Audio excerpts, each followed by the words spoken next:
자, 여러분. 오늘은 조선 역사상 가장 치사하고도 잔인했던 한 아버지와 그 밑에서 피눈물을 흘려야 했던 아들의 이야기를 해볼까 합니다.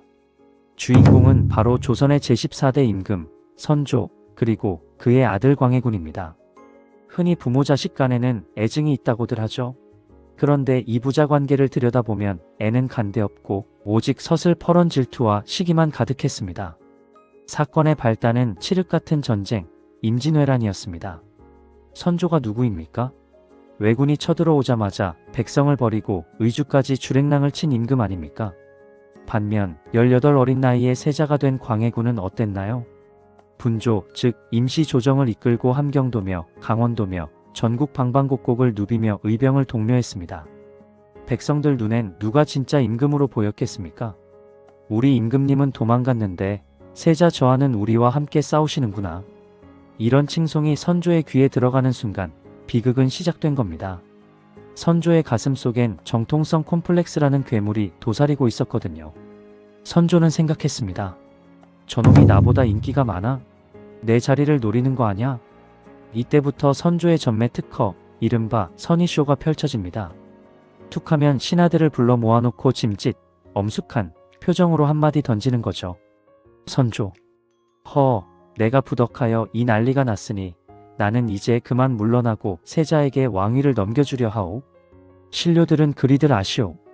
자, 이 말이 떨어지기 무섭게 대궐마당은 난리가 납니다. 이게 진심이냐고요? 천만에요. 이건 고도의 심리전이자 가스라이팅이었습니다. 왕이 물러나겠다는데 예, 알겠습니다. 할 신하가 어디 있겠습니까? 그랬다간 바로 역적이죠. 광해군은 어떻게 했을까요? 엄동설한 차가운 바닥에 엎드려 머리를 찌우며 옵니다.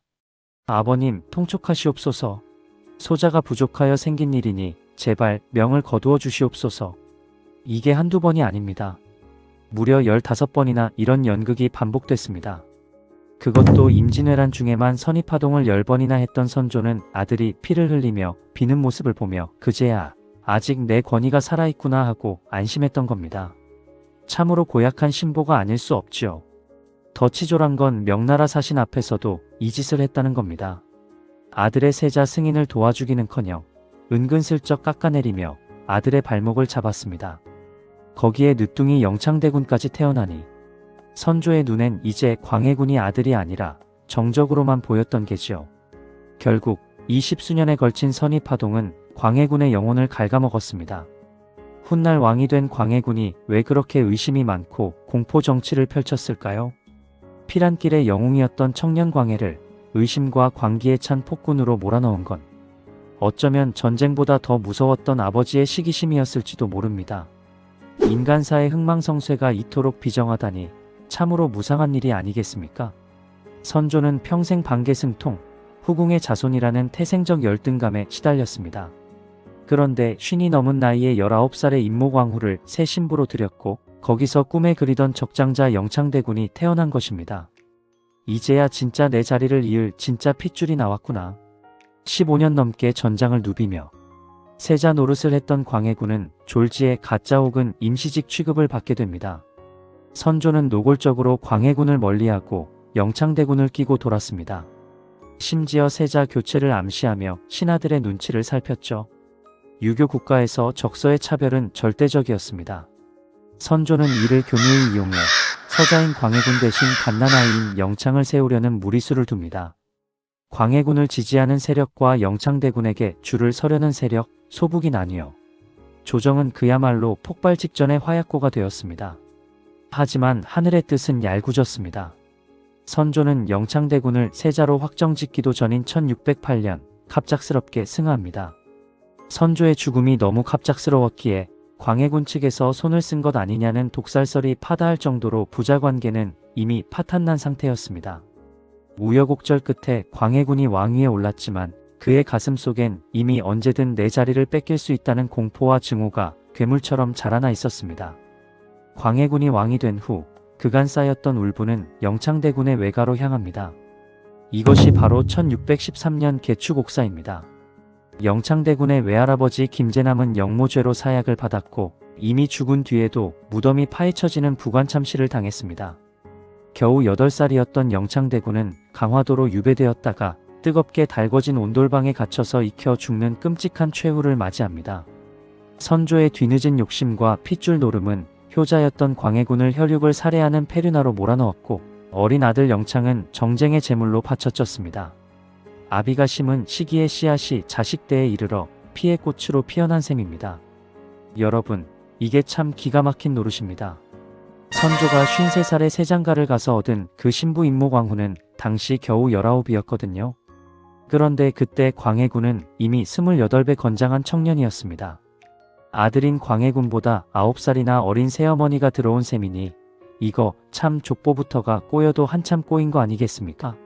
선조는 이 꽃다운 어린 부인을 보며 허허, 이제야 내 정통성을 이을 적장자를 보겠구나 하며 흐뭇해했겠지만 광해군 입장에서는 자다가도 벌떡 일어날 노릇이었죠.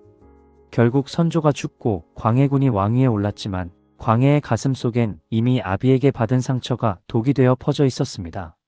광해군 5년, 그 유명한 개축옥사가 터지고 맙니다. 임목대비의 친정은 풍비박산이 났고 대비의 유일한 희망이었던 8살 영창대군은 강화도로 끌려갔죠. 그런데 그 어린아이를 글쎄 온돌방에 불을 떼서 쪄 죽이는 증사를 했단 말입니다. 임목대비는 가슴을 치며 통곡했겠죠. 이 천지신명이 무심하시지. 내 자식이 무슨 죄가 있다고. 그 뜨거운 방에서 짐승처럼 죽어야 한단 말이냐? 하고 말입니다. 하지만 광해의 귀엔 그 비명이 자신을 위협하는 저주로만 들렸던 겁니다. 조선이 어떤 나라입니까? 표 하나로 버티는 나라 아닙니까? 그런데 광해군과 그 수하들은 기어이 넘지 말아야 할 선을 넘고 맙니다. 비록 나이는 자기보다 어릴지언정 법적인 어머니인 대비를 폐위하자는 패모론을 들고 나온 것이죠. 그런데 이 패모론 주장의 선봉장이 허균입니다. 홍길동전을 쓴 천재 허균이 맞습니다. 바로 그 사람 허균입니다. 결국 임목대비는 왕후의 자격을 뺏기고 덕수궁 구석진 서궁에 갇히는 신세가 됐습니다. 이름하여 서궁유패. 이때부터 임목대비는 광해군을 아들이 아니라 철천지원수로 여기며 복수의 날만 갈게 된 것입니다. 허허, 하지만 하늘의 그물이 성글어도 빠뜨리는 법은 없는 법 아니겠습니까? 광해가 임목대비를 핍박하면 할수록 선비들의 민심은 썰물처럼 빠져나갔습니다. 어머니를 가두고 아우를 죽인 임금을 어찌 섬기랴 하는 명분이 써버린 것이죠. 결국 1623년 인조반정의 칼바람이 불었을 때 광해를 폐위시킨 결정적인 명분이 바로 이 폐모살제였습니다. 아비 선조가 뿌린 정통성이라는 집착의 씨앗이 결국 두 아들과 아내까지 모두 파멸로 몰아넣은 비극의 회전목마가 된 셈입니다. 자, 보십시오. 선조 이 양반이 보통 머리가 아니었거든요. 학문이면 학문, 서예면 서예, 신하들을 논리로 눌러버리는 데는 당해낼 자가 없었단 말입니다. 그런데 문제는 그 좋은 머리를 나라 살리는 데 안 쓰고 오직 내 자리 지키는 데만 썼다는 것이죠. 임진왜란 터지기 전에 황윤길과 김성일이 일본 갔다 와서 말이 다르니까 임금이라는 사람이 상황 판단을 해야 할 거 아닙니까? 그런데 누가 내 편이고 누가 저쪽 편인가 그것만 따지고 앉아 있었으니 이게 머리 좋은 사람의 전형적인 패착 아니겠습니까? 머리 좋은 사람들의 고질병 중 하나가 남 잘 되는 꼴 못 보는 것 아니겠습니까? 이순신 장군이 바다에서 외놈들을 쓸어버리고 아들 광해군이 분조를 이끌며 민심을 얻으니까 선조는 기뻐하기는커녕 배가 아파서 견디질 못했습니다. 저놈들이 내 자리 넘보는 거 아냐? 천재적인 두뇌가 오직 의심과 시기로만 작동하니 이순신을 옥에 가두고 광해군을 가스라이팅하며 15년 넘게 괴롭힌 거 아니겠습니까? 결국 나라를 구한 영웅들은 다 죽이고 제 핏줄은 괴물로 만들어버렸으니 이런 머리가 도대체 무슨 소용인가 싶습니다. 허허, 그래서 옛말에 덕이 재주를 이겨야 한다는 말이 있는 겁니다. 선조는 재주는 넘쳤으나 덕이 눈곱만큼도 없었습니다. 머리 좋은 천재가 실천은커녕 제 입속 챙기는 데만 머리를 쓰면 결국 임목대비는 서궁에 갇히고 영창대군은 쪄 죽는 그 비극적인 조선판 잔혹사가 완성되는 법이죠. 선조는 실천 없는 지식과 덕 없는 지능이 결합했을 때 지도자가 얼마나 추해질 수 있는지를 보여준 산증인입니다. 그 화려한 말솜씨 뒤에 숨겨진 옹졸함이 결국 조선의 근간을 뒤흔든 셈이죠. 자, 보십시오. 명문대 나오고 머리 좋다는 천재들이 그 비상한 두뇌를 민생에 안 쓰고 오직 남 속이고 제 밥그릇 챙기는 데만 쓰면 그게 바로 현대판 선조 아니겠습니까? 머리 좋은 놈이 나쁘게 마음먹으면 머리 나쁜 놈 100명보다 더 무서운 법이지요. 선조 이야기는 여기까지입니다. 다음 이야기는 선조 때문에 생긴 광해군의 몰락과 인조반정으로 생겨난 정묘호란과 병자호란 이야기를 다루어 보겠습니다. 고맙습니다.